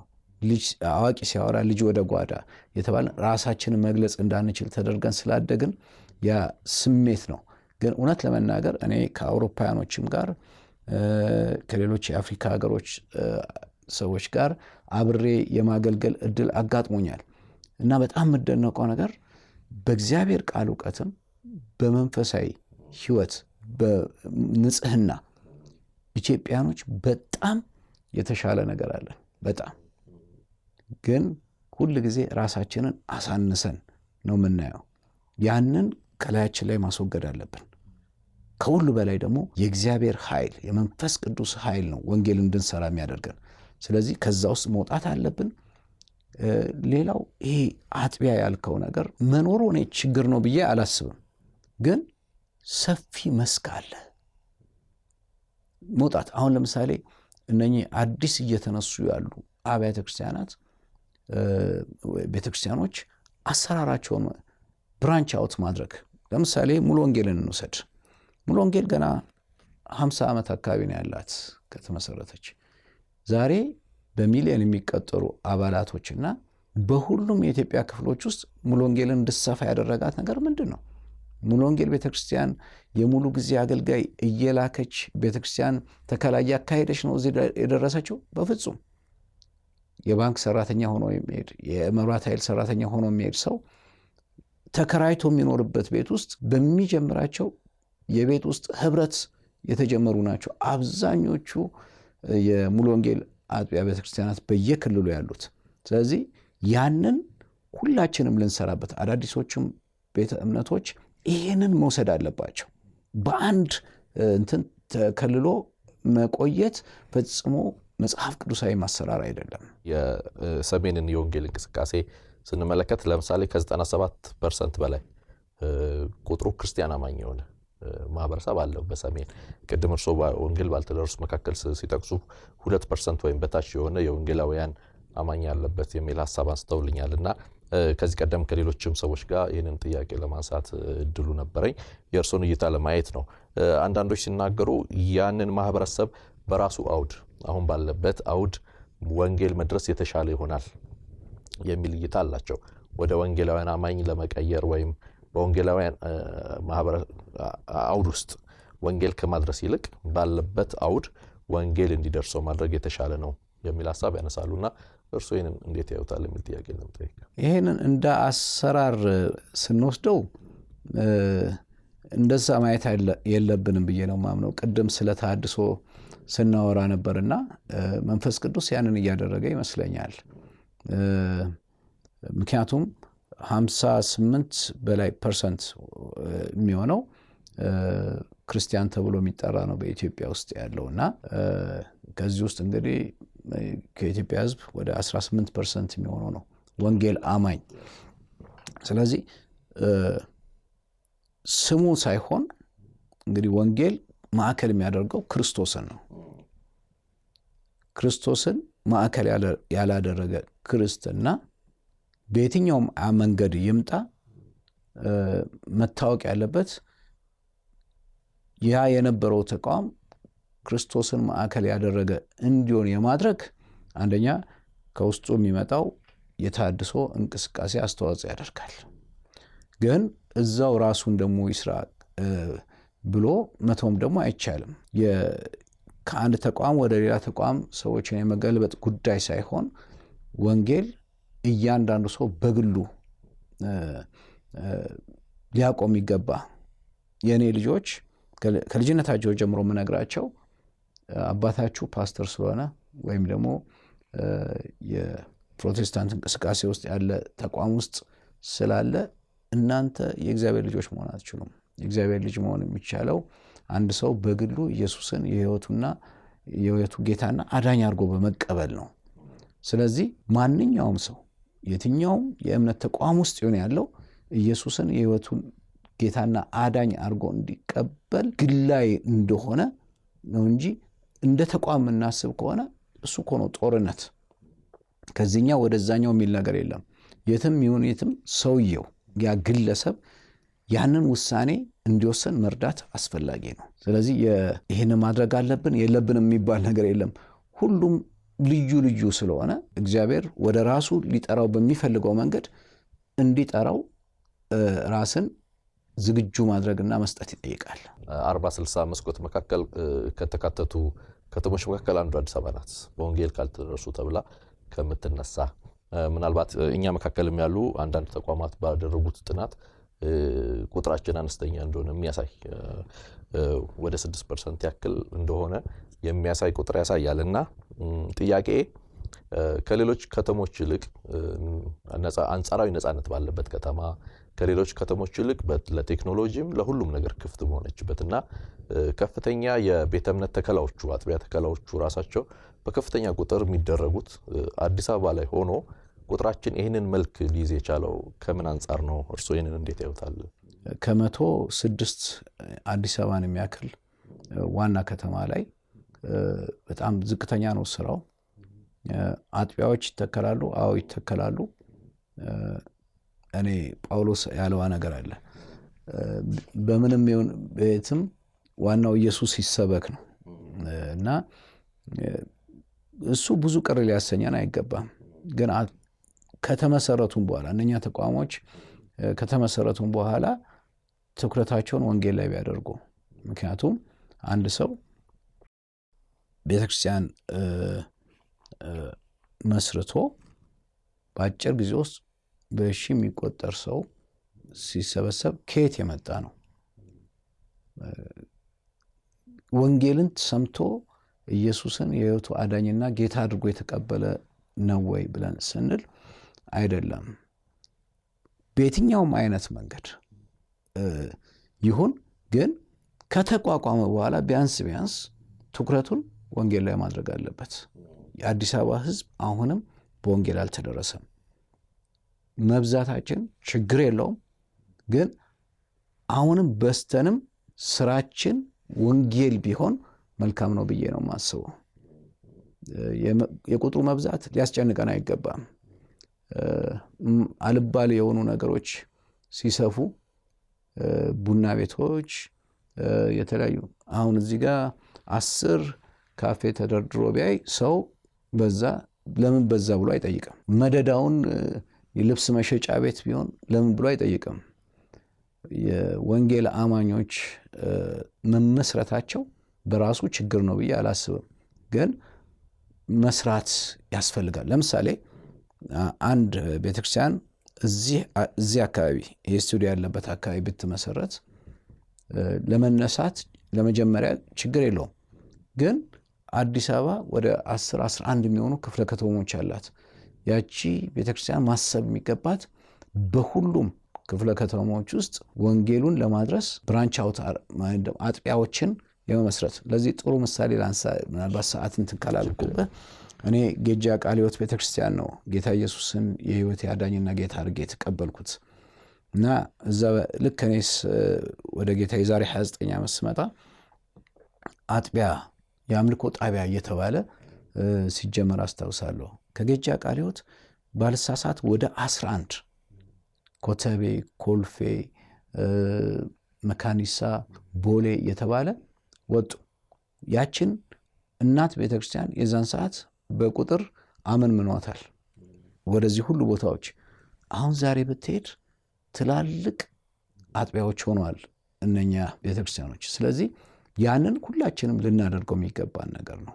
አዲስ አበባን በወንጌል ለመድረስ በሁሉም አቅጣጫ መለቀቅ መቻል አለብን፣ መስራት መቻል አለብን እንጂ አንድ ቦታ ኮንሰንትሬትድ ሆነን ብንቆም አንደኛ በውስጣችን አቅም ያላቸውን ሰዎች ምክንያቱም ሰው ነው። አሁን ጌጃ ቃለ ሕይወት ቤተክርስቲያን 11 አጥቢያዎችን እንትን በምታደርግበት ጊዜ እኮ ቢያንስ አንዳንድ ወንጌላውያንን እዛ ቦታ ላይ እኔ ወደዛች ቤተክርስቲያን ስመጣ ወደ 26 የሚሆኑ ወንጌላውያን እዛች ቤተክርስቲያን ውስጥ ነበሩ። ምን ይሰራሉ 26 እዛ። ስለዚህ እነኛንም በትክክል አቅማቸውን ተጠቅመው እንዲሰሩ እድልም ከፈተ። እንደገና ደግሞ ለቤተክርስቲያኗም እድገት ከፍተኛ አስተዋጽኦ አደረገ። ያንን ሁላችንም ልንከተለውና ልናደርገው የሚገባ ነገር ነው። አሁን በፖለቲካ በምንለው አገር መምራት በምንላቸው እንቅስቃሴዎች ውስጥ የወንጌላውያን አማኞች ቁጥር ጎላ ያለ እየመጣ እንዳለ ይታያል። ማህበራዊ ጉዳዮችም ላይ ተሳትፏቸው አሁን ከዚህ ቀደም ከነበረው ይልቅ ጎላ ያለ ተሳትፎ አላቸውና ይሄ ከወንጌል አንጻር ምን አይነት ተስፋ ይሰጠናል? እንዴት ያዩታል? እኔ ምናልባት ሙሉ በሙሉ ላልስማማ እችላለሁ። በአሁኑ ሰዓት እንደዚህ አይነት ቦታ ይዘዋል ምናምን የሚባለው እስካለህ ድረስ የአንድ ሀገር ዜጋ እስከሆንክ ድረስ በሙያ እና በህይወት ጥሪህ አገርህን ማገልገልህ የማይቀር ነገር ነው። ስለዚህ እኔ ከወንጌል አማኝነት ጋር አላገናኘውም። ትልቁ ነገር እዛ ቦታ እግዚአብሔር ሰውን ሲያስቀምጠው ክርስቶስን መግለጥ መቻሉ ነው ትልቁ ቁም ነገር። ስለዚህ ብዛታችን እየጨመረ በሄደ ቁጥር ግድ ነው በሁሉም የህይወት አቅጣጫዎች፣ በንግዱ ዓለም፣ በፖለቲካው፣ በኢኮኖሚው፣ በማህበራዊ በሁሉም አቅጣጫ ተጽዕኖችን እየጨመረ ይመጣል። በቅርብ ቀን አብረን ነው ያየናት አንድ ፓስተር ኪያ እየሰራች ያለችውን ስራ ለግብረሰናይ ድርጅት ውስጥ ትክክል። በዚህ ሁሉ ምንድነው ለዚህ አስተዋጽኦ ያደረገው ብትለኝ እየበዛን በሄድን ቁጥር በእያንዳንዳችን ውስጥ ያለው የህይወት ጥሪ ለምድሪቱ በረከት ነው የሚሆነው። ስለዚህ እኔ ተስፋ የማደርገው ቤተክርስቲያን በደቀ መዝሙርነት ስራ ላይ አተኩራ ስትሰራ ፍሬያችን የበለጠ ከዚህ ጎልቶ የሚታይ ይሆናል። ክርስቶስን መግለጽ በማንኛውም አቅጣጫ አስታውሳለሁ። እኔ ወደ ጌታ ስመጣ የዛሬ 9 ዓመት አካባቢ መንጃ ፍቃድ ማውጣት እንግዲህ በጣም ከባድ ነበርና ሁሉም ሰው ሙስሊሙም ክርስቲያኑም ፈተና ሲደርስ የመንጃ ፍቃድ ፈተና የከተማ ፈተና እዛ ጴንጤው ጋር እንዲደርሰኝ ብሎ ይጸልይ ነበር። አንድ ክርስቲያን ፈታኞች ውስጥ ምንም ነገር የማይፈልግ ታማኝ የሆነ በታማኝነት ስራውን የሚሰራ ሰው ስለነበር እና መብዛታችን ብቻ አይደለም የክርስቶስ ደቀ መዝሙር መሆናችን የበለጠ ተጽዕኖ ፈጣሪ እንድንሆን ያደርገናል። ለምሳሌ የወንጌል እንቅስቃሴ በኢትዮጵያ በተለይ ከባህላዊ እሴቶች ጋር ግንኙነት አለው። ኢትዮጵያ ውስጥ በርካታ አይነት ባህሎች አሉ። እዛ መካከል ወንጌል የማይቀበላቸውም አሉ።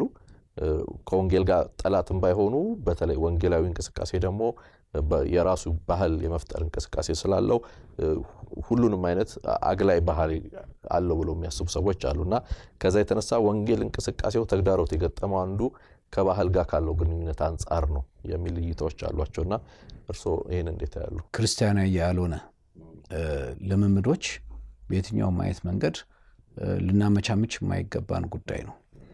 ከዛ ውጭ ግን አሁንም አስተሳሰብ ላይ መሰራት አለበት። እኛ የማህበረሰቡ አካል ነን። አጠገቤ ያለው ሰው ሐዘን ደርሶበት ሄጄ ሳላጽናናው ወንጌላዊ በመሆኔ ምክንያት ራሴን አግልዬ ያንን ሰው ማላጽናና ከሆነ ወንጌል ለመመስከር ያለኝን እድል እየዘጋው ነው። ወንጌል በየትኛውም አቅጣጫ ወንጌል ያደረገው ምንድን ነው? ክፉ የሆኑ ባህሎችን አስጥሏል። እድገትን አምጥቷል። የኢኮኖሚ እድገትን አምጥቷል። የቴክኖሎጂ እድገትን አምጥቷል። ትምህርትን አምጥቷል። ሕክምናን አምጥቷል። እና ክፉ የተባሉ መጥፎ ልምምዶች የትኛው ማህበረሰብ ውስጥ ይኖራሉ። በእነኛ ጉዳይ ሳያመቻምቹ ግን ሙሉ በሙሉ አሁንም ከማህበረሰብ ኢየሱስ እንደዚህ አለ፣ ከዓለም እንዲያወጣችሁ አለምንም አለ። በዓለም ውስጥ ነን። በዓለም ውስጥ ሳለን መከራ ይኖርብናል። መከራውን ኢየሱስ አሸንፎታል። ግን ራሳችንን ከሌላው ማህበረሰብ በፍጹም መነጠል አይገባንም። የህብረተሰቡ አካል ነን። ያንን ህብረተሰብ ለማገልገል ወንጌል መንገድ ላይ መስበክ ብቻ አይደለም ከኛ የሚጠበቅብን። በሁሉም አቅጣጫ የታመመውን ሰው ኢየሱስ ብሎ አላልከው? ታምሜ አልጠየቃችሁኝ፣ ታስሬ አልጎበኛችሁኝም። ስለዚህ ማህበራዊ ህይወታችንን በኢኮኖሚ ልናደርግ የሚገባንን አስተዋጽኦ፣ በየትኛው አቅጣጫ ልናደርግ የሚገባንን አስተዋጽኦ የወንጌል በር እንደሆነ ማወቅና የክርስቶስን መልክ የምናንጸባርቅበት እንደሆነ ተረድተን በንቃት ልናደርገው በማስተዋል ልናደርገው የሚገባ ጉዳይ ነው። አሁን ከቅርብ ጊዜ ወዲህ 5 ዓመት ያክል አሁን የኢትዮጵያ ወንጌል አማኞች ቤተክርስቲያን ካውንስልን አይነት ትልልቅ ተቋሞች ማግኘት ችለናል። ከሱ ጋር አብሮ ለምሳሌ አሁን 50 ዓመት የሞላው ለምሳሌ የኢትዮጵያ ወንጌላውያን አማኞች ቤተክርስቲያን ህብረትም አለ። ከካውንስሉ ምስረታ ጋር ተያይዞ ሌሎችም ህብረቶች አሉ። የፍቅር ህብረት፣ እንደዚህ በክርስቶስ አንድነት የተለያዩ ህብረቶች ተነስተዋል እና የእነሱስ ኃላፊነት ከሚስዮን ተኮር አንጻር ምን ሊሆን ይገባል? እንግዲህ አሁን የእድሜም ጉዳይ ይመስለኛል። ያው ምስረታ ላይ በምትሆንበት ጊዜ ሌሎች ብዙ የሚይዙ ነገሮች አሉ። ግን ከመሰረቱ ደግሞ ካልጀመርከው ነገም ልታደርገው አትችልም። ስለዚህ ትኩረታቸው ለምንድን ነው እነኛ ህብረቶች ያስፈለጉት? አንዱ ምን ያደርገናል? ያያይዘናል። አቅሞቻችንን በማሰባሰብ ትልቅ ተጽዕኖ እንድንፈጥር ያደርገናል። አሁን ለምሳሌ እኔ በኢትዮጵያ የፍቅር ወንጌል አማኞች አብያተ ክርስቲያናት ህብረት የቢሮ ኃላፊና በቦርድ ውስጥም በጸሐፊነት አገለግላለሁ እና 300 ምናምን የሚሆኑ አገልግሎቶችና አጥቢያ ቤተክርስቲያኖች አንድ ላይ ማሰባሰብ በጣም ትልቅ እድል ነው። ይህን እድል ልንጠቀምበት ይገባናል።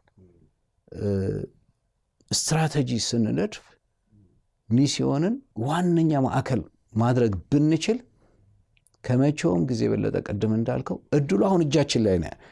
ለማደግ ለመስራት የግድ መከራ እስከሚመጣ መጠበቅ የለብንም።